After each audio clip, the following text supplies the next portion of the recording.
Good morning. Welcome to CATEX-TV. My name is Frank Fortunato. This is a live broadcast from Princeton, New Jersey. Today is Tuesday, August 31st, 2010.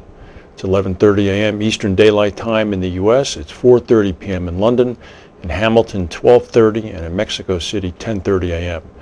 If you need to reach us during the broadcast, you can phone in toll-free at 1-866-67-CATEX. Overseas, our AOL instant mail address is CATEX-TV. A lot of news today. There are rumors abounding in the London market that Warren Buffett is continuing his interest in the Royal Bank of Scotland direct insurance business. Mr. Buffett has had amazing success in the United States with his Geico insurance company, and apparently is thinking, or at least looking, to possibly do the same in the UK. Also, since we put the issue to rest, U.S. consumer confidence numbers came out. They're at 53. Analysts had been expecting 50. This is for the month of August. So that's a little bit higher than what people had thought. I don't know what they're confident about, but now we'll go to our main news. One thing that they're not confident about is the weather. There's mass hysteria now in the east, and here's the reason. This is Hurricane Earl. Earl, followed by Fiona, followed by another tropical depression that's not expected to develop into anything. But Earl ravaged the Leeward Islands, ravaged the Caribbean, Puerto Rico, and that's the projected path. As you can see, right now it's a game of inches. A couple of wind currents here or there are going to affect this one way or the other. If it is pushed a little bit to the east, it's going to wreak havoc on the U.S. eastern seaboard. If it follows that projected path, it's going to do some damage perhaps to the eastern tip of Long Island and parts of New England. Right behind Earl is this one. This is Fiona. That's about maybe 4 days, 5 days behind. The New York forecast, for example, this weekend shows Saturday, Sunday, and Monday, which is the Labor Day holiday, to be good sunny days. But the forecast begins to dissipate a little bit beginning on Tuesday with the advent of Fiona. The oil companies are getting ready. They're looking at the various properties along the stretch here. Sunoco, which runs the Philadelphia and Marcus Hook refineries in Pennsylvania, said this morning that they are monitoring the storm closely, and they're going to take all necessary precautions to safeguard equipment.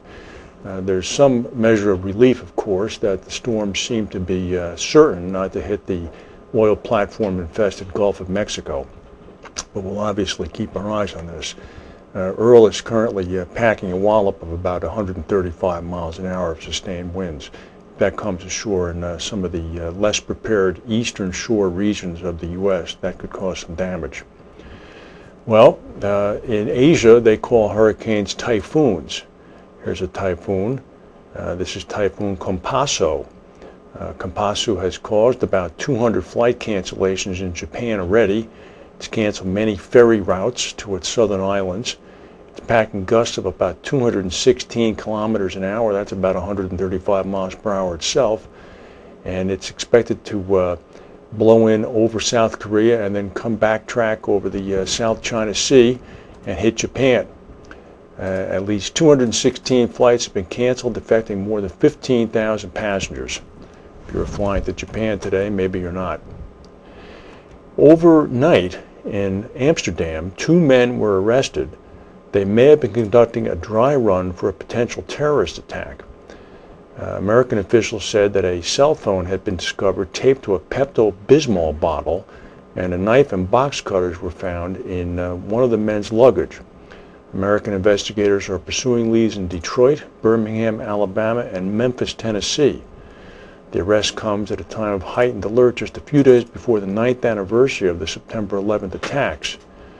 On Sunday, authorities found the suspicious items: a cell phone taped to a Pepto-Bismol bottle, multiple cell phones and watches taped together, and a knife and box cutter in one of the men's checked luggage in Virginia. The man and his luggage were headed to separate international destinations, which also raised concerns. I don't know how that can be done. I thought luggage had to follow the passenger. None of the items found on the men or in their luggage per se violated American securities rules, but the items and the men's changing travel itinerary may have been a test of the American aviation security system to determine what would raise red flags. Neither men were on any U.S. terror watch list. They were picked up today in Amsterdam. Well, there's been a gigantic recall of eggs in the United States. It's led to approximately 1,500 people being sickened by salmonella. 500 million eggs have been recovered. And federal investigators have found piles of manure up to 8 feet tall, live mice, pigeons, and other birds inside the hen houses at 2 egg farms, suspected of causing the nationwide outbreak. Investigators made public their observations of Wright County Egg and Hillendale Farms, 2 giant egg producers who recalled nearly 500 million eggs since the middle of August. Salmonella enteriditis is a bacterium that lives in animal intestines. It's often present in feces and can be spread by mice, birds, flies, and other organisms. The CDC estimates that at least 1,500 people have been sickened since May by eating eggs contaminated by the bacteria. During their inspection of the 2 Iowa farms in the past 2 weeks, FDA investigators have documented multiple unsanitary conditions that may have caused the eggs to be contaminated. They found dead maggots and live flies that crunched underfoot at the Wright County Egg Farm, where the FDA also documented a hen house bulging from manure. Investigators made numerous observations about holes in buildings, gaps in structures, which can allow rodents, pigeons, and other animals to enter hen houses. On several occasions, investigators saw live rodents running through hen houses at both farms. A spokesperson for Hillendale said that the company was working to address the concerns raised by the FDA.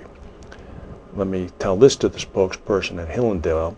After the egg recall began and you began to get the first indication that the FDA was coming, why didn't you at least clean out the stable or the hen house bulging with manure? Home prices in 20 American cities actually increased more than forecast in the month of June from a year earlier. They, however, reflect the influence of government tax incentive and a sign that the market was stabilizing before sales are expected to plunge in July.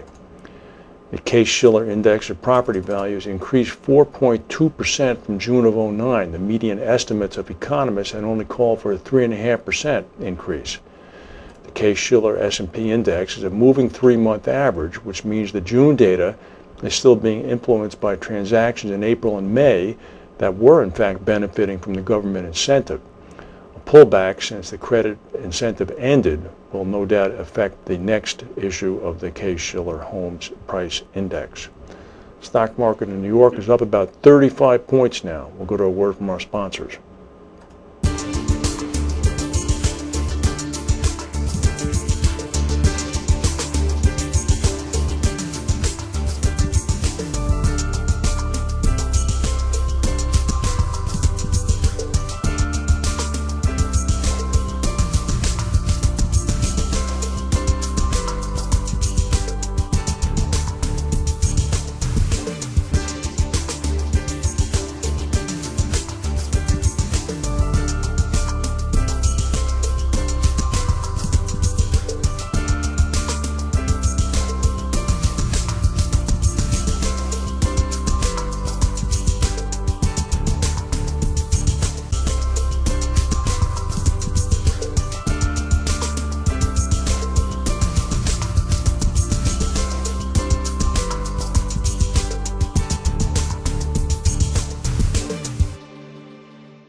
designed for peace.